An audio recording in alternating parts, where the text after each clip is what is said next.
आपकी अदालत में बीजेपी लीडर निशिकांत दुबे पर आरोप છે કે તેઓ પાર્લામેન્ટમાં હંગામો કરાવે છે।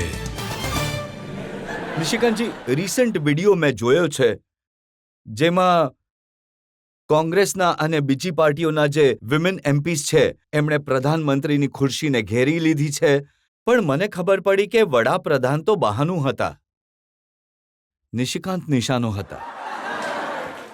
એમને મારી સાથે વધારે પ્રેમ થઈ ગયો। તમે કામ જ એવા કરો છો। નહીં, હું સાચું બોલું છું અને સત્યમાં જો આ બધી વાતો આવી જાય છે તો હું શું કરી શકું? મહિલા હોય કે પુરુષ હોય, બધા જ પરેશાન રહે છે। મને આનંદ થાય છે એનો। આગ લગાવવાનું કામ કરો છો। નહીં, હું આગ ઓલવવાનું કામ કરું છું। કાલે જ કિરણ રિજિજુજીએ એ વિડીયો પોસ્ટ કર્યો છે જ્યારે ઓમ એ પ્રધાનમંત્રીજીની તરફ જે છે કોઈ અપ્રિય ઘટના જેને કારણે પ્રધાનમંત્રીજી નહીં આવ્યા, એમાં સંજોગથી જે છે મારી ફિલ્મમાં જે છે આખો વિઝ્યુઅલ જે છે કે હું પોકેટમાં હાથ રાખીને મારાથી લોકો ડરે છે, મને કોઈ નહીં ડરાવી શકે। એટલે પ્રિયંકા ગાંધી હોય કે સોનિયા કે રાહુલ ગાંધી હોય, એ ડરે છે।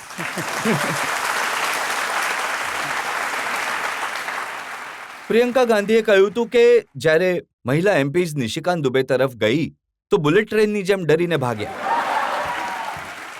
બુલેટ ટ્રેન એ જે એમણે કહ્યું હતું કે બુલેટ ટ્રેનની જેમ વાંચી રહ્યા હતા, પણ હું તમને જણાવું કે એ લોકો ડરે છે ને।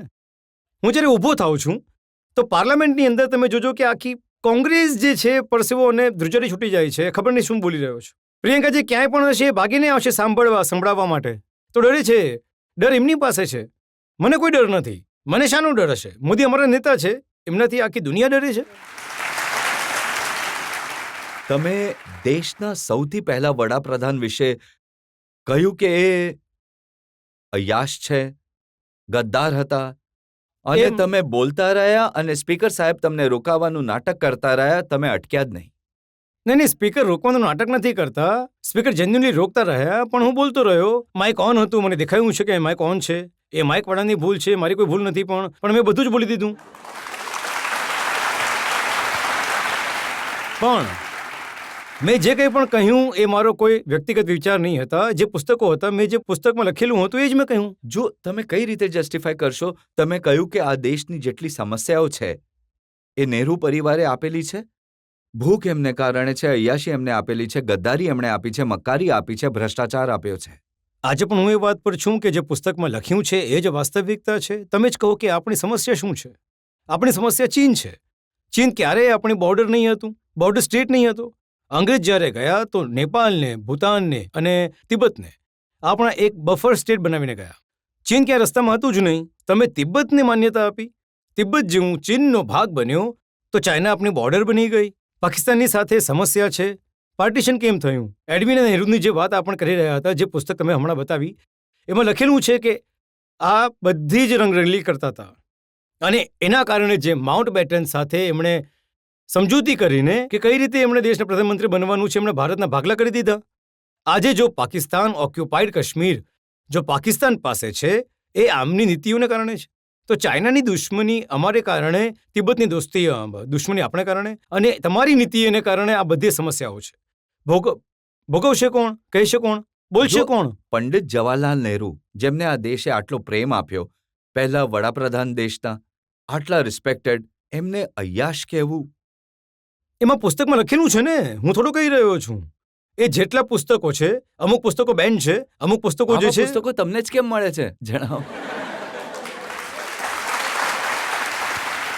એટલે કેમ કે મને વાંચવા લખવાની આદત છે। એ જ પુસ્તકોના ક્રમમાં તમે ઇન્દિરાજીના વિશે ઘણી અશ્લીલ વાતો કહી, તમે એમો મથાઈનું એક ચેપ્ટર કોટ કર્યું। એમો મથાઈને જ્યારે જનતાને જાણવા માટે કે જ્યારે 1968માં જ્યારે કાઢી મૂક્યા, એમના પીએ હતા, નહેરુજીના પીએ હતા, અને તમને ખબર હશે કે એક ટ્રસ્ટ બનાવ્યું હતું એમણે, જે ટ્રસ્ટને જે છે બિરલાજીથી એમણે અપાવ્યું હતું, જે 930 જાન્યુઆરી માર્ગે હમણાં એ મથાઈજીની ઓફિસ હતી પહેલા, એની ટ્રસ્ટી રાજકુમારી અમૃત કૌર હતી અને પદ્મજા નાઈજોડ હતા। આ પુસ્તક લખવાવાળાએ પણ એમના વિશે ઘણી બધી વાતો કહી છે। અને જ્યારે એના પર કરપ્શન ચાર્જીસ પર ચર્ચા થઈ પાર્લામેન્ટમાં, તો 1961માં નહેરુજીએ કમિટી બનાવી વિષ્ણુ પ્રકાશ જે છે એ કેબિનેટ સેક્રેટરી હતા અને કમિટીનો રિપોર્ટ છે કે મથાઈએ જેટલા પૈસા લીધા બિરલા પાસે, કે મથાઈએ જે 9-30 જાન્યુઆરીએ માર્ગ આપવામાં આવ્યો, કે મથાઈએ જે પોતાનું મકાન બનાવ્યું, એકદમ ઈમાનદારીથી લીધું. બધું એકદમ પૂરેપૂરું ટ્રાન્સપરન્ટ છે. મથાઈથી સારું કંઈ નથી. જ્યારે મથાઈએ લખી રહ્યો છે કે હું 12 વર્ષ સુધી ઇન્દિરાજી સાથે વાઇફ અને હસબન્ડ તરીકે રહ્યો, તો મારો શું દોષ છે એમાં? મેં તો મથાઈને કોટ કરી દીધો, વાંચી લીધો, જનતાને કહી દીધું, જનતા વાંચશે. એ ચેપ્ટર સી મેં વાંચ્યું છે, પણ જ્યારે મોરારજી પ્રધાનમંત્રી હતા તો એમણે એને પબ્લિશ કરવાની પરમિશન નહોતી આપી. ઇન્દિરાજીનું આ દેશના પ્રતિ કન્ટ્રીબ્યુશન છે, એ શહીદ થયા છે. કોઈ એક માણસે એમના વિશે કંઈક લખી દીધું. હું એ કહી રહ્યો છું કે જ્યારે મથાઈને તમે ઈમાનદારીનું સર્ટિફિકેટ આપો છો, મથાઈ કહે છે કે તમારો હિસ્સો હતો, જે કંઈ પણ કર્યું એણે 12 વર્ષ સુધી એ નહેરુજીનો પીએસ રહ્યો, 1947 થી લઈને 1968 સુધી. અને જ્યારે મથાઈ કંઈક લખી રહ્યો છે જેને તમે ડિફેન્ડ કરી રહ્યા છો, મથાઈની નહીં, ધીરેન્દ્ર બ્રહ્મચારીની વાર્તાઓ છે, દિનેશસિંહની વાર્તાઓ છે, આ બધી વાર્તાઓ ખોટી નહીં હોઈ શકે ને. લલિત નારાયણ મિશ્રાની હત્યાની વાર્તાઓ છે, આજે પણ સુપ્રીમ કોર્ટમાં કેસ ચાલી રહ્યો છે. તો બધા પુસ્તક લખવાવાળાએ, હું જે હમણાં લાઇબ્રેરી બનાવી રહ્યો છું એમાં માત્ર મથાઈની પુસ્તક નહીં હશે, દિનેશસિંહનું પણ પુસ્તક હશે, ધીરેન્દ્ર બ્રહ્મચારીની પણ પુસ્તક હશે, એમાં લલિત મિશ્રાનું પણ પુસ્તક હશે. તો જો બધા પુસ્તકો જો એક સાથે લખી રહ્યા છે તો તમે પુસ્તકવાળાને પકડો ને, પુસ્તકવાળા પર એફઆઈઆર કરો. હું તો પુસ્તકની વાતો જનતાને જણાવી રહ્યો છું, બસ. જે પણ પુસ્તકો નહેરુજીના વિરુદ્ધ, ઇન્દિરાજીના વિરુદ્ધ, રાજીવજીના વિરુદ્ધ લખાઈ છે એ બધી ભેગી કરશો તમે? ભેગી કરી રહ્યો છું અને રોજ મને વોટ્સઅપ આવી રહ્યા છે, એટલે જ તો લાઇબ્રેરી બનાવી રહ્યો છું. એક સાથે આ બધી વસ્તુઓ મળશે. એટલી મળશે કારણ કે જ્યારે અમે સત્તામાં આવ્યા 2014માં, તો અમે તો સોશિયલ મીડિયાના સમયમાં આવ્યા. નિશિકાંત દુબે ક્યાં ઉઠી રહ્યા છે, ક્યાં બેસી રહ્યા છે, કયા કપડાં પહેરી રહ્યા છે, ક્યાં જઈ રહ્યા છે, પ્રધાનમંત્રીજી શું કરી રહ્યા છે, ગૃહમંત્રીજી શું કરી રહ્યા છે.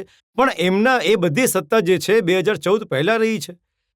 લોકોને વાંચવા લખવાની આદત જે છે ઓછી થઈ ગઈ છે, કેમ કે મોબાઈલ પર વધારે થઈ ગયા છે. તો હું એ લોકોને પ્રેરિત કરી રહ્યો છું કે તમે જે છે ઇતિહાસ વાંચો 1947 થી લઈને 2014 સુધી. જુઓ, તમે કોઈ પણ પુસ્તક વાંચી શકો છો, વંચાવી શકો છો. રાહુલ ગાંધી એક પુસ્તકની 4 લાઈનો વાંચવા ઈચ્છે છે, એમને વાંચવા નથી દેતા. એ પુસ્તક છે શું? એ પુસ્તક જે છે, જુઓ, જે ગાંધી પરિવાર છે એ ઊંચી દુકાન, ફીકા પકવાન. જોવામાં લાગે છે કે આ ઘણો જાણકાર હશે. તમે એમને પાર્લામેન્ટમાં ઊભા કરી દો, જો એમને ટોકે નહીં તો 5 મિનિટમાં ગાંધી પરિવારનો માણસ નહીં બોલી શકે. સંવિધાન એ ખાલી લઈને આવ્યા. અને કાલે જે બધા પત્રકારોએ લખ્યું, મેં નથી કહ્યું, આ ટ્વીટ મેં જોયું છે કે નરવાનેની પણ જે પુસ્તક છે એ માત્ર જીલ દુઃખ એના ઉપર છે અને આખી અંદરથી ખાલી છે. તો એમાં વાંચવા માટે કંઈ છે જ નહીં.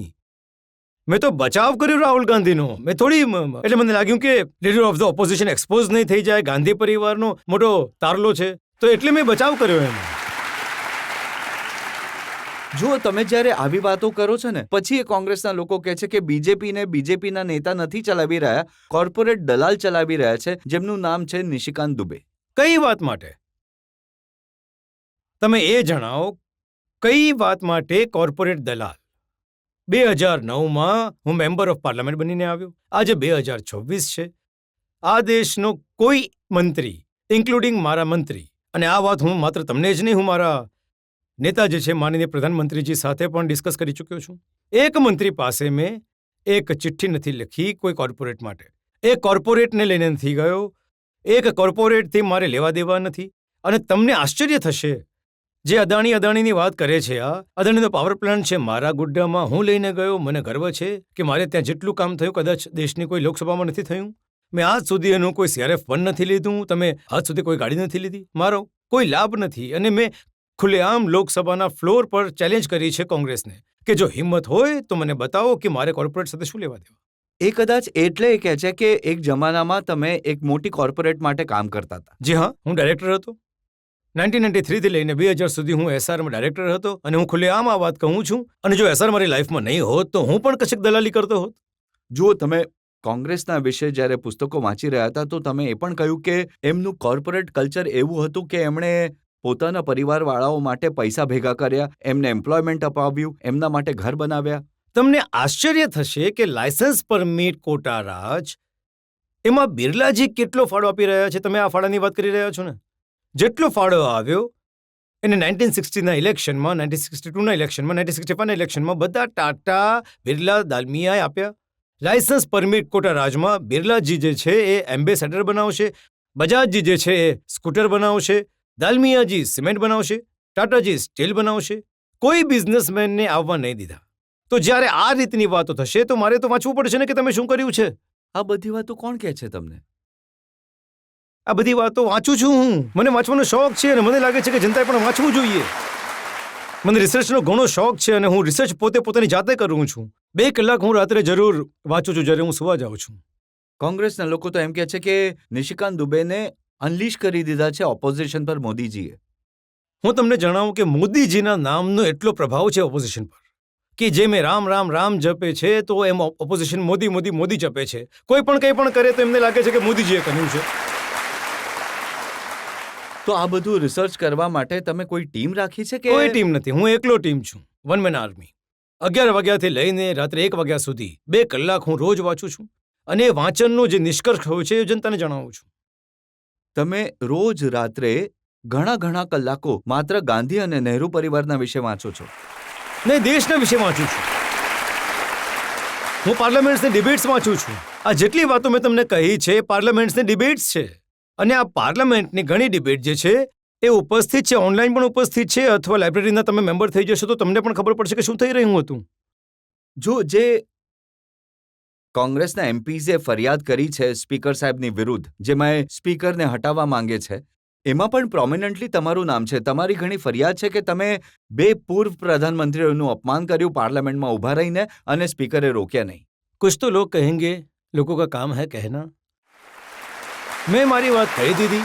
એ વાતો પુસ્તકોમાં લખેલી છે અને મને એક નહીં 50 વાર જો બોલવું પડશે તો 50 વાર બોલીશ. પણ તમારા ચક્કરમાં સ્પીકર સાહેબ ફસાઈ ગયા. એમની વિરુદ્ધ રિમૂવલની નોટિસ આવી ગઈ. હવે સ્પીકર સાહેબ જે છે પોતાનો નિર્ણય પોતે જ કરી લેશે કેમ કે ઓપોઝિશન એમને ખબર છે ઓપોઝિશન પાસે બહુમત નથી. એમના રહેમો કરમ પર તો સ્પીકર સાહેબ છે નહીં. એનડીએ એમને બનાવ્યા છે, એમડીએનું બહુમત છે. જ્યાં સુધી અમારી ગવર્મેન્ટ છે અમારા સ્પીકર રહેશે. એટલે કોંગ્રેસ શું છે 55 ચૂંટણી રાહુલ ગાંધીજી ચૂંટણીઓ હારી ચૂક્યા છે. તો કોઈ મીડિયા જે છે એમને સિરિયસલી લઈ નથી રહ્યું. ક્યાંય છપાઈ નથી રહ્યા. જનતામાં તો ખતમ જ થઈ ગયા છે, મીડિયામાં પણ ખતમ થઈ ગયા. તો એને માટે કંઈક ને કંઈક નવી વાતો કરતા રહે છે. તો હવે સ્પીકરની વિરુદ્ધ જે છે ઇમ્પીચમેન્ટ મોશન થઈ જનતા ગયું. વોટ નથી આપી રહી, મીડિયામાં છપાઈ નથી રહ્યા, પાર્લામેન્ટમાં તમે બોલવા નથી દેતા. તો એમણે વિચારવું જોઈએ ને પોતાની જાતે કે શું થઈ ગયું એમની સાથે. હું તમને જણાવું કે કોંગ્રેસ અમારે ત્યાં બિહારમાં એક ઘણી સારી કહેવત છે कि नहीं खाए भर थारी, नहीं सुतब गोर थारी. તો રાહુલ ગાંધીની સ્થિતિ એ જ થઈ ગઈ છે કે આ કરીશ. ઇલેક્શન જે છે રિંગિંગ થઈ ગયું. આ નરવાનીનું પુસ્તક આવી ગયું. આ ફાઇલ છે અમારી પાસે, હું એટમ બોમ્બ બનાવી દઈશ. પછી કંઈક અલગ જ મળશે તમને, ટાઈ ફિશ. જનતામાંથી આપણે સવાલ લઈ શકીએ? તમે કેન્દ્રમાં મંત્રી બનવા ઈચ્છો, તમારી ઈચ્છા છે કે રાજ્યના મુખ્યમંત્રી. અને સર પ્લીઝ એ નહીં કહેતા કે તમારી કોઈ ઈચ્છા નથી. ઈચ્છા રાજનીતિમાં બધાની હોય છે સર. જો રાજનીતિમાં ઈચ્છા બધી હોય છે, પણ હું તમને કહીશ કે જ્યારે એમપી બનવાનું મારા મનમાં હતું કે હું એમપી બનીશ, તો મારે માટે જે ટાર્ગેટ છે એ મીનુ મસાની, નાથાભાઈ, મધુ મિલીએ, જ્યોર્જ ફર્નાન્ડિસ, અટલ બિહારી વાજપેયી, મંત્રીને કોણ જાણે છે. અને પાર્ટીએ જે તક આપી, હું આજે એ કહી શકું છું કે પાર્ટીએ જેટલી તક આપી તો as a member of parliament જે મારું કોન્ટ્રીબ્યુશન હોવું જોઈએ એ પાર્લામેન્ટમાં છે અને એમાં હું ખુશ છું. તમે એમાં જ ખુશ છો કે તમારે કારણે પાર્લામેન્ટ ચાલતી નથી? નહીં, હું એમાં ખુશ છું કે હું જનતા સુધી સાચી વાતોને પહોંચાડી શકવામાં સક્ષમ છું અને પાર્ટી એમાં મને જે છે પૂરી તક આપે છે.